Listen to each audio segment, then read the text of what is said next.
अगर कोई flight take off कर चुकी हो, सीट बेल्ट का साइन ऑन हो, कैबिन में हल्की रोशनी हो और खिड़कियों के बाहर सिर्फ अंधेरा और बादल हो, और उसी फ्लाइट में एक आदमी अपनी सीट पर मरा हुआ पाया जाए, तो पहला सवाल यह नहीं होता कि उसे किसने मारा।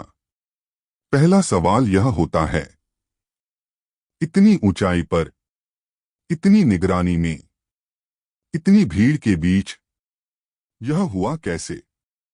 मेरा नाम आरव सिन्हा है। मैं क्राइम एनालिस्ट हूं।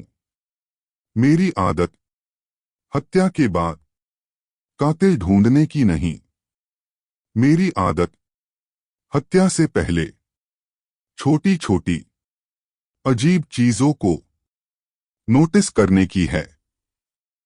और इस फ्लाइट में अजीब चीजें टेक ऑफ से पहले ही शुरू हो चुकी थीं।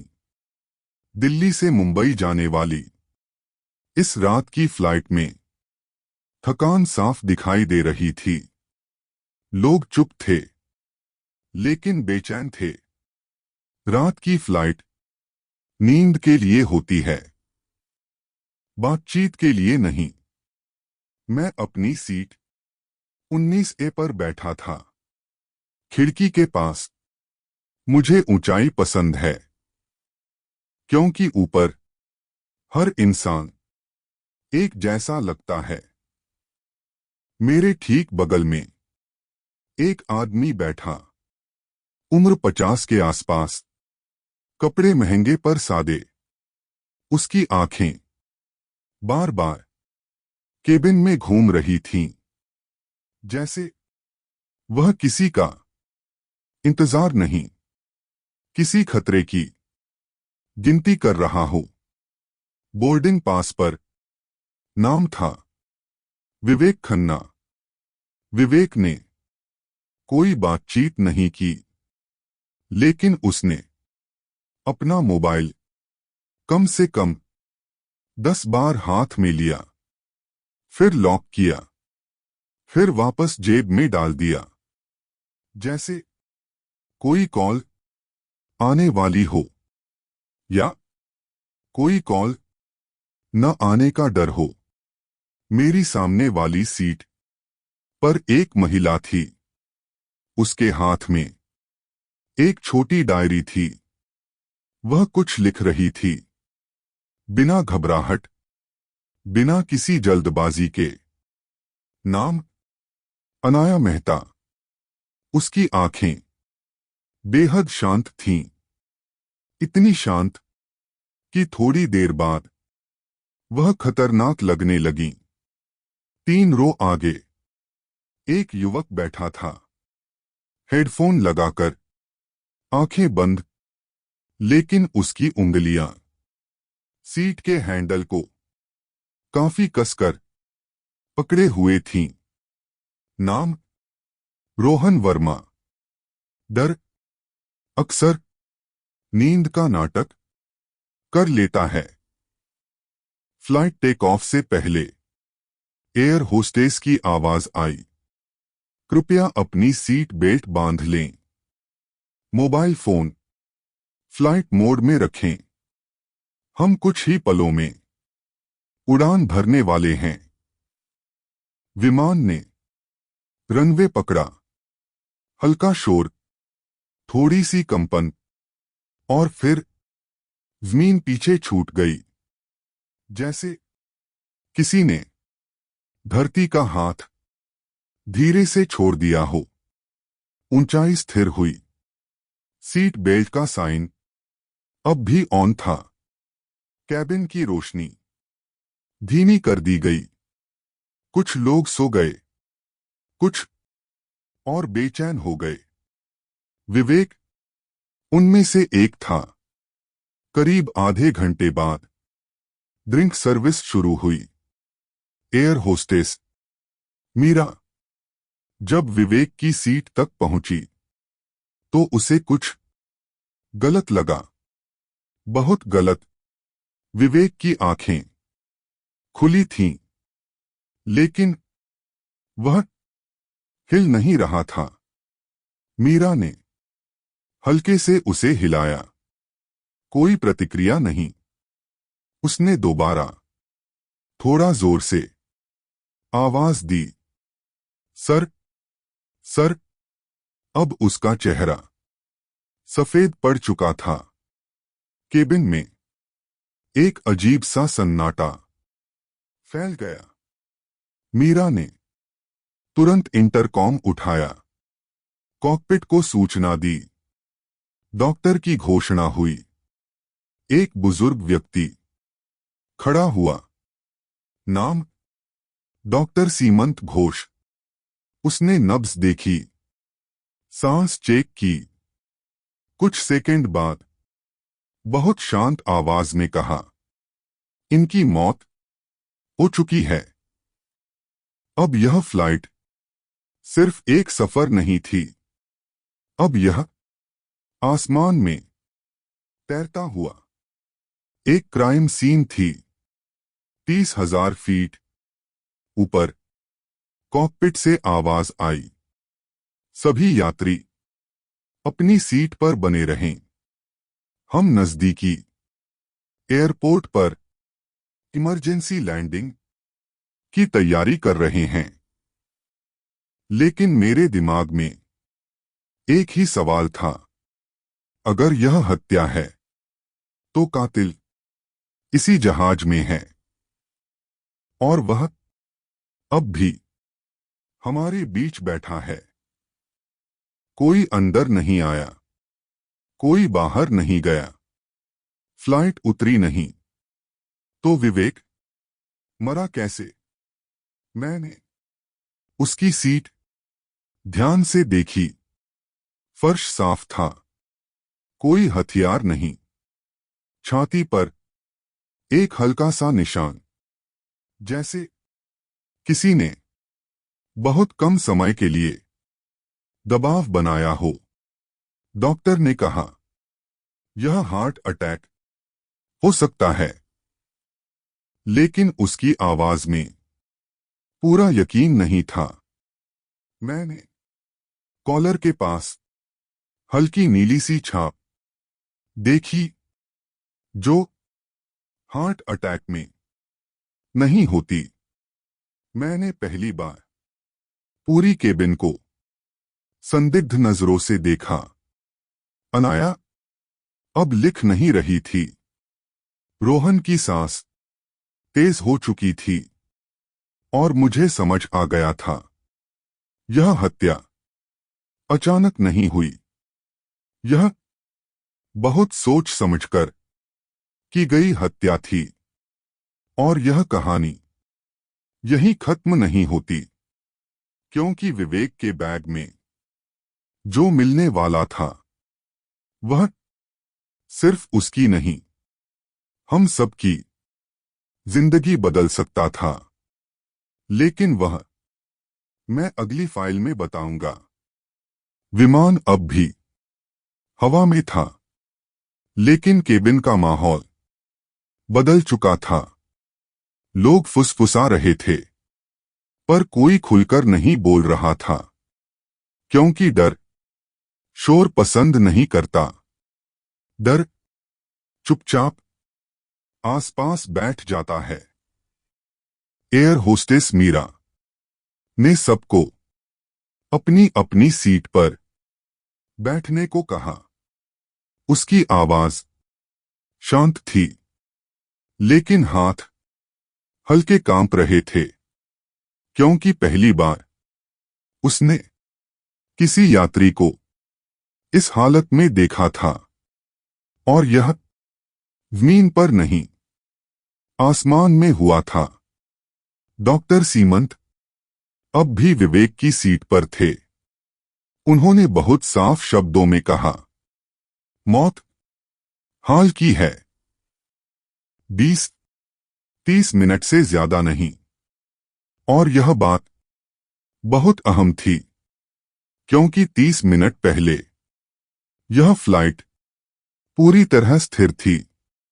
सीट बेल्ट साइन ऑन था, कोई खड़ा नहीं था, कोई चल नहीं रहा था।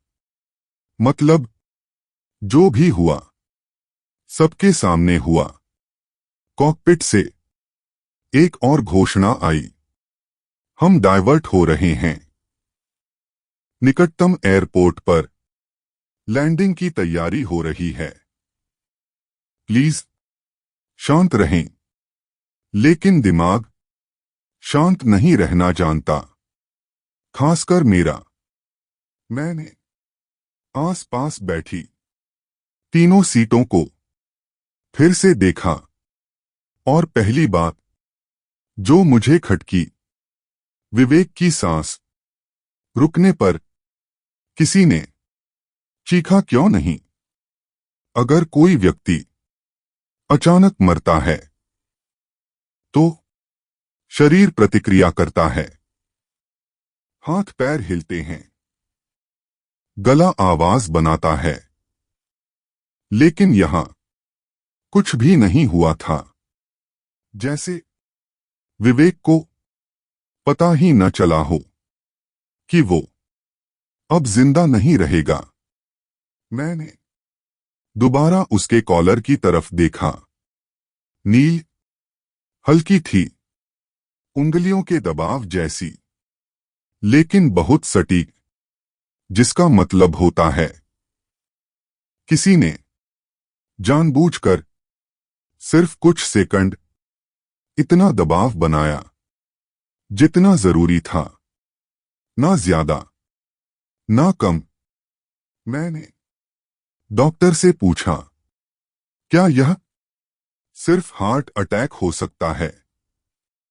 डॉक्टर सीमंत बहुत देर खामोश रहे, फिर बोले, संभव है, लेकिन निश्चित नहीं। और यही जवाब सबसे खतरनाक होता है। अब केबिन दो हिस्सों में बंट गया था। एक हिस्सा जो मानना चाहता था कि यह एक मेडिकल केस है। दूसरा हिस्सा जो अपनी सीट के चारों ओर अजनबी नजरें घुमा रहा था। मैंने पहली बार अनाया मेहता की तरफ ध्यान से देखा। उसकी डायरी अब बंद थी, लेकिन उसकी उंगलियां अब भी कागज के किनारे पर रुकी हुई थीं, जैसे वह लिखना चाहती हो या लिखकर कुछ टाल रही हो। मैंने पूछा, आप क्या लिख रही थीं? उसने धीमी आवाज में कहा, चीजें जो भूलनी नहीं चाहिए।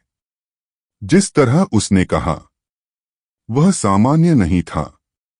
वह ऐसे बोली जैसे उसे पहले से पता हो कि यह रात याद रखी जाएगी। रोहन वर्मा अब भी आंखें बंद किए था, लेकिन उसकी सांस अब और तेज थी। मैंने कहा, आप ठीक हैं? उसने आंखें खोली और पहली बार सही से मेरी तरफ देखा। फिर बोला, मुझे उड़ान से डर लगता है, लेकिन आज कुछ और बात है। मैंने कुछ नहीं पूछा, क्योंकि कभी-कभी लोग खुद से आगे निकल जाते हैं। सुभाष, जो पिछली रो में बैठे थे, पूरी तरह शांत थे, बहुत ज्यादा शांत, इतने शांत कि वह अब दिखने लगे थे। कुछ लोग भीड़ में गायब हो जाते हैं और कुछ खामोशी में। मैंने फ्लाइट मैप स्क्रीन देखी। हम आधे रास्ते पर थे। कोई लैंडिंग नहीं, कोई नया व्यक्ति नहीं, और फिर भी एक आदमी मर चुका था। अब मुझे एक और बात याद आई। जब टेक ऑफ के बाद सीट बेल्ट साइन अब भी ऑन था, तभी एक आदमी खड़ा होने की कोशिश कर रहा था। कैबिन अटेंडेंट ने उसे रोक दिया और वह आदमी पीछे लौट गया। मैं उस वक्त चेहरा नहीं देख पाया था, लेकिन अब मैं जानना चाहता था। मैंने मीरा से पूछा, थोड़ी देर पहले कौन खड़ा हुआ था? उसने थोड़ा सोचने के बाद कहा, एक मिडिल एज पैसेंजर, शायद वॉशरूम जाना चाह रहा था। नाम? उसने सीट नंबर से देखा, 27C। 27C। मैं धीरे से पीछे मुड़ा। वहां रोहन बैठा था। रोहन ने मेरी नजर महसूस कर ली। उसने कहा, मुझे वॉशरूम जाना था, लेकिन मुझे मना कर दिया गया। उसके शब्द साधारण थे, लेकिन उसकी आंखें नहीं। अब यह साफ था, जो भी हुआ वह पूरा प्लान टेक ऑफ से पहले या ठीक उसके बाद तैयार किया गया था, जिसका मतलब था कातिल यहां डर से नहीं, तैयारी से बैठा था। और सबसे डरावनी बात, वह अब भी वापस अपनी सीट पर बैठा था। मैंने विवेक के बैग की तरफ देखा। वह सीट के नीचे था। मीरा ने कहा, सर, हम उसे नहीं छू सकते, प्रोसीजर के खिलाफ है। मैंने सिर हिलाया, लेकिन मुझे पता था विवेक खाली हाथ इस फ्लाइट में नहीं चढ़ा था, क्योंकि कोई भी इतना डर बिना वजह नहीं लेकर चलता। यह हत्या एक पैनिक में नहीं हुई, यह एक संदेश थी, और ऐसे संदेश अकेले नहीं होते। फ्लाइट अब लैंड करने वाली थी, लेकिन मेरे लिए असल जांच अब शुरू हो रही थी, क्योंकि अगला सवाल और भी खतरनाक था। अगर विवेक की मौत इत्तेफाक नहीं थी, तो इस फ्लाइट में वह अकेला टारगेट भी नहीं था। और अगर मैं गलत था, तो अगला नंबर किसका था? यह फाइल थोड़ी देर के लिए बंद होती है। कुछ हत्याएं बंद कमरों में होती हैं, कुछ चलती ट्रेनों में, और कुछ ऐसी जगह जहां जमीन भी बहुत दूर होती है। आज यह फ्लाइट उतरने वाली है, लेकिन कहानी यहीं खत्म नहीं होती, क्योंकि हर हत्या अपने पीछे सिर्फ एक लाश नहीं छोड़ती, वह कुछ सवाल छोड़ जाती है, कुछ डर और कुछ नाम जो अभी सामने नहीं आए। अगर तुम यहां तक ध्यान से सुन चुके हो, तो समझ लो यह सिर्फ शुरुआत थी। अगली फाइल में संदेह और गहरा होगा, क्योंकि सच हमेशा आखिरी आदमी के पास नहीं होता। अगर ऐसी धीमी, समझदारी से बुनी हुई मर्डर मिस्ट्री ऑडियो बुक्स तुम्हें पसंद हैं, तो चैनल को सब्सक्राइब करो, क्योंकि अगली कहानी में फ्लाइट उतर जाएगी, लेकिन एक सच्चाई अब भी हवा में लटकी रहेगी।